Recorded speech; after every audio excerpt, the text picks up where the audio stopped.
18 and 19 continue with more log equations. This happens to be another Benny situation with a natural log.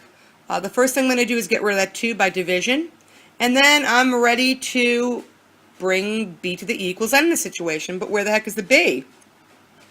Well, with natural log, the base happens to be e, so I drew it in. So it's e to the 9th equals 3x. This is just an irrational value we type in your calculator. So after I divide both sides by 3, I type this in. Now this question didn't say to round, so I'm just wrote down calculator face. Of course, that's a flaw. The question would say to round. With number 19, here's our first reflexive situation.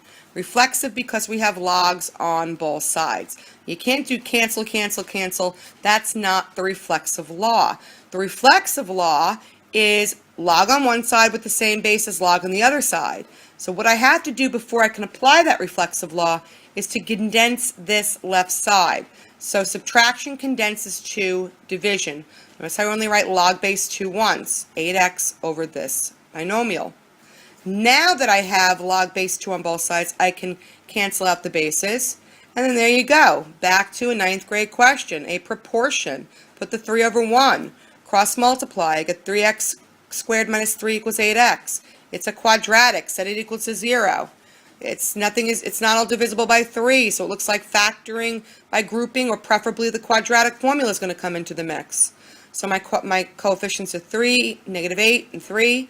I put that into the quadratic formula. Remember taking all those suggestions that I keep repeating, that square the b yourself, put this whole thing in the calculator in one shot so you don't make mistakes.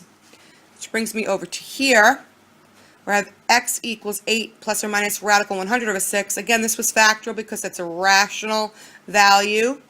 And 8 plus or minus 10 over 6, 8 plus 10 over 6, 8 minus 10 over 6, which gives me your 18 over 6 or 3, and your 8 minus 10 over 6, which is negative 1/3.